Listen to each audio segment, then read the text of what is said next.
ఈ దుర్ఘటన ఏదైతే చేస్తున్నారో మన మతంలోకి వాళ్ళకు తీసుకురావాలి అని, ఇది తప్పుడు ఆలోచన, తప్పుడు పద్ధతి.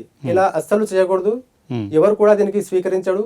ఆ సర్వ సృష్టికర్త నా దేవుడు ఎవరికైతే ముస్లింలు అల్లాహ్ అని పిలుస్తున్నారో ఆయనకు సంతృప్తి పరచాలి, ఆయన మమ్మల్ని మెచ్చుకోవాలి, మమ్మల్ని స్వర్గంలోకి ప్రవేశించాలి అనే ఒక ఆలోచనతో ఎవరైతే ఇలా చేస్తున్నారో వాళ్ళకు ఖచ్చితంగా నరకయాత్రనే వారు అనుభవిస్తారు తప్ప స్వర్గంలో వారు ఎప్పుడు కూడా ప్రవేశించలేరు.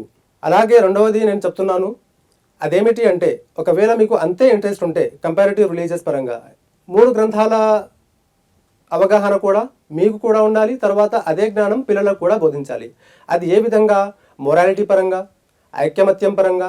మన భారతదేశం ముందుకు వెళ్ళాలి అంటే మనం అందరం కూడా ఐక్యమత్యంగా ఉండాలి, కంపల్సరీ. మనం అందరం ఐక్యమత్యంగా ఉండాలి అని ఏ రాజకీయ నాయకుడో చెప్తే అది సాధ్యం కాదు. అదే ఒకవేళ మన ధర్మ గ్రంథాలే దానికి ఘోషిస్తే అప్పుడు ఖచ్చితంగా సాధ్యమవుతుంది. అవే విషయాలు మన ధర్మ గ్రంథాలైన ఈ ఖురాన్ గ్రంథం కానివ్వండి, అలాగే మన దగ్గర ఉన్న ఈ భగవద్గీత కానివ్వండి, అలాగే బైబిల్ గ్రంథం కానివ్వండి, ఈ 3 గ్రంథాలు కూడా ఐక్యమత్యంగా ఉండండి, సోదర భావంతోనే ఉండండి. మీరందరూ కూడా పరస్పరం రక్త సోదరులు, మీరందరూ అన్నాతమ్ముళ్ళు అని మన ధర్మశాస్త్రాలు ఘోషిస్తున్నాయి. ఆ విధంగా మనం ఒకవేళ ప్రయాణం చేస్తే, ఆ విధంగా గనక వారి యొక్క ఆలోచనలు ఉంటే అది సమంజసం అవుతుంది, అది ఒప్పుకోవాల్సి వస్తుంది. అలా కాకుండా కేవలం వన్ సైడ్ గా ఆలోచించి ఇలా చేస్తున్నారు అంటే అది ఖచ్చితంగా తప్పు.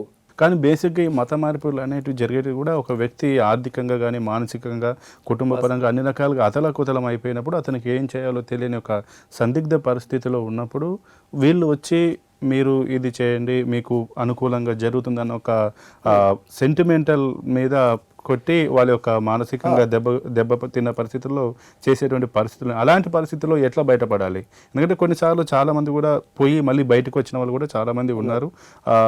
అవి నిజమేంది అబద్ధమేంది తెలుసుకుని కొంతమంది వచ్చారు. అవి రేర్ సంఘటనలు. కానీ ఒక మనిషి బలహీనంగా ఉన్నప్పుడే ఈ రకమైనటువంటి జరుగుతుంటాయి. అప్పుడు అతను ఎలా చెప్పగలుగుతారు, ఎలా ఎదుర్కోవాలి వాటిని? ఇక్కడ జరుగుతుంది వాస్తవంగా ఏంటిది అంటే, చాలా మంది ఎవరైతే ఆర్థికంగా బలహీనులో, ఆరోగ్యపరంగా బలహీనులో వాళ్ళకు టార్గెట్ చేస్తారు. ఆరోగ్యపరంగా బలహీనులు ఎవరైతే ఉంటారో, ఆరోగ్యపరంగా ఆర్థికంగా ఎవరైతే బలహీనులు ఉంటారో ఎక్కువ శాతం క్రిస్టియన్ మిషనరీ క్రైస్తవులు వాళ్ళ దగ్గరికి వెళ్తారు. మీరు ఎన్ని రోజుల సంధి ఇబ్బందులకు గురి ఉన్నారు, మీకు ఈ జబ్బు తగ్గడం లేదు, నయం అవ్వడం లేదు, మీరు యేసయ్యను నమ్ముకోండి, మీకు ఈ జబ్బులు అనేవి పూర్తిగా తొలగిపోతాయి, మీకు మోక్షం లభిస్తుంది, అలాగే మీ ఆర్థిక పరిస్థితి కూడా బాగవుతుంది అని వాళ్ళు చెప్తారు. మీరు ఈ రోజు నమ్ముకున్నారు అంటే రేపటి నుంచే మీకు బాగపడడం స్టార్ట్ అవుతుంది అని వాళ్ళు నమ్మకం ఇస్తారు, వాళ్ళకు వాగ్దానం చేస్తారు. చెప్పిన తర్వాత సరే అని ఈ వ్యక్తి ఒప్పుకున్నారు అనుకోండి, ఒప్పుకున్నప్పుడు వాళ్ళు ఏం చేస్తారు, ఆర్థికంగా వాళ్ళకు సహాయం చేస్తారు. 2 లక్షలు 5 లక్షలు అలా ఇచ్చేసి, దాని తర్వాత వాళ్ళ స్పెషాలిటీ హాస్పిటల్స్ ఉంటాయి కదా, మల్టీ స్పెషాలిటీ హాస్పిటల్స్, అక్కడికి తీసుకెళ్లి ట్రీట్మెంట్ చేపిస్తారు. ఆ ట్రీట్మెంట్ వాళ్ళు తీసుకెళ్లి ఆ హాస్పిటల్లోనే కాదు, ఏ వ్యక్తి తీసుకెళ్లి ఆ హాస్పిటల్లో చేసినా కానీ నయం అయ్యేదే. అంతే. అలాగే ఆర్థిక ఇబ్బంది దూరం అయ్యేది ఈ వ్యక్తి క్రైస్తవ మిత్రులు పైసలు ఇస్తేనే ఆ ఆర్థిక ఇబ్బందులు దూరం అయ్యాయి కదా, మీరిచ్చిన ఆ ఆర్థిక ఇబ్బంది దూరం అయ్యేదే. అంతే. వాస్తవమా కదా? అలా వాళ్ళు చూపించి చూసారా మీరు యేసయ్యను నమ్ముకున్నారు, ఒక వారంలోనే మీకు నయం అయింది, హెల్దీగా అయ్యారు మీరు అని చెప్తారు, అలా నమ్ముతున్నారు. ఇంకో విషయం దీంట్లో ఉంది, అదేమిటి అంటే చాలా మంది హిందూ కమ్యూనిటీల్లో కూడా పెద్ద వర్గం వాళ్ళు ఎవరైతే ఉన్నారో వారు ఆ కింద వర్గం వాళ్ళకు చూస్తే ఎలా చూస్తారు, ఒక కుక్కను జంతువును చూసినట్టు చూస్తారు. మీరు దళితులు అలా అని, దళిత బ్రాహ్మణ క్షత్రియ శూద్ర ఈ వర్గాలు ఉన్నాయి కదా, ఉన్నతంగా ఉన్న వర్గాలు ఏం చేస్తున్నారు, ఈ కింది స్థాయి వాళ్లకు జంతువుల కంటే హీనంగా చూస్తున్నారు. మీరు మనుషులే కాదు, మాతో సమానంగా కూర్చోలేరు మీరు అన్నట్టుగా ప్రవహిస్తున్నారు. అయితే అలా చేసినప్పుడు ఆ వ్యక్తి ఏమనుకుంటాడు, అరే నాకు కూడా సమానమైన హక్కులు, నాకు కూడా సమానమైన గౌరవం ఎక్కడైతే దక్కుతుందో ఆ ప్లేస్ నేను డిసైడ్ చేసుకోవాలి, వెతకాలి అని ఆ యొక్క కోణంలో వెళ్తూ ఉంటాడు. అలాంటప్పుడు క్రైస్తవులు వచ్చి లేదా ముస్లింలు వచ్చేసి మా దగ్గర మీకు సమానత్వం ఉంది, ఏ రాజు అయినా బీదవాడైనా ఒకే సమానంగా నిలబడతాం, మేము ఒకే సమానంగా కూర్చొని అన్నం తింటాము. రీసెంట్ గా మనము రంజాన్ మాసంలో చూస్తుంటాము, ఆ అరబ్ దేశం యొక్క రాజు అలాగే ఆయన చేయి కింద పనిచేసే డ్రైవర్ ఒకే లైన్ లో కూర్చొని రోజా ఇఫ్తార్ చేస్తుంటారు, లేదంటే నమాజ్ చదువుతూ ఉంటారు. అలాంటి సంఘటనలు చూపించి వాళ్ళు ఏం చెప్తారు, ఇక్కడ చూడండి మా దగ్గర ఉచ్చనిచ్చే భావాలు లేవు, మేమందరం కూడా సమానంగానే ఉంటాము, రాజు అయినా మంత్రి అయినా లేక డ్రైవర్ అయినా పని చేసేటప్పుడు మాత్రమే, నమాజ్కి వెళ్ళినప్పుడు మేము అందరికి సమానంగానే ఉంటాము, తినేటప్పుడు అందరికి సమానంగానే అని వాళ్ళు చూపిస్తారు. ఈ విషయాలు చూసినప్పుడు ఆ వ్యక్తి ఏమనుకుంటాడు, అరే నాకు ఇక్కడ కొంచెం కూడా ఇజ్జత్ లేదు కదా, అక్కడ వెళ్ళినా నయం అని ఇతనికి వచ్చేస్తాడు. అయితే మనం ఏం చేయాలి అంటే మన భగవద్గీతలోనే దానికి కూడా సొల్యూషన్ అనేది ఉంది. ఆ సొల్యూషన్ ఏమిటి అంటే మనకు భగవద్గీతలో 5వ అధ్యాయం 18వ శ్లోకం ఉంటుంది.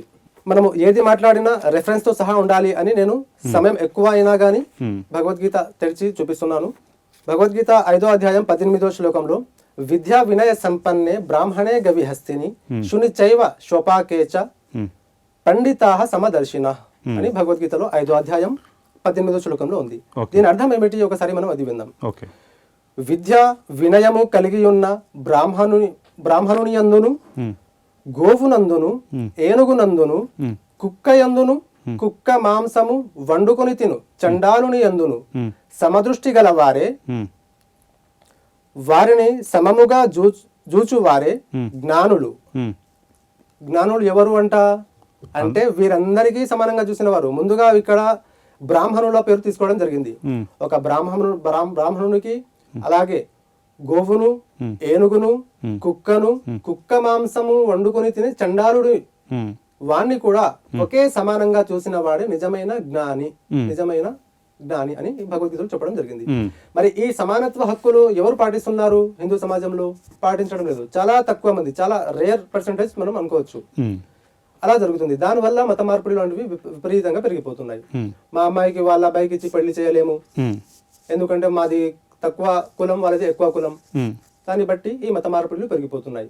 కావున దీని యొక్క పరిష్కారంతో మనము భగవద్గీత వెలుగులో సనాతన వైదిక శాస్త్రాలు ఏవైతే మనకు దారి చూపిస్తున్నాయో ఆ దారిలో గనక మనము ఖచ్చితంగా నడిస్తే అప్పుడు ఈ మత మార్పిడులు అనేవి పూర్తిగా తొలగిపోతాయి.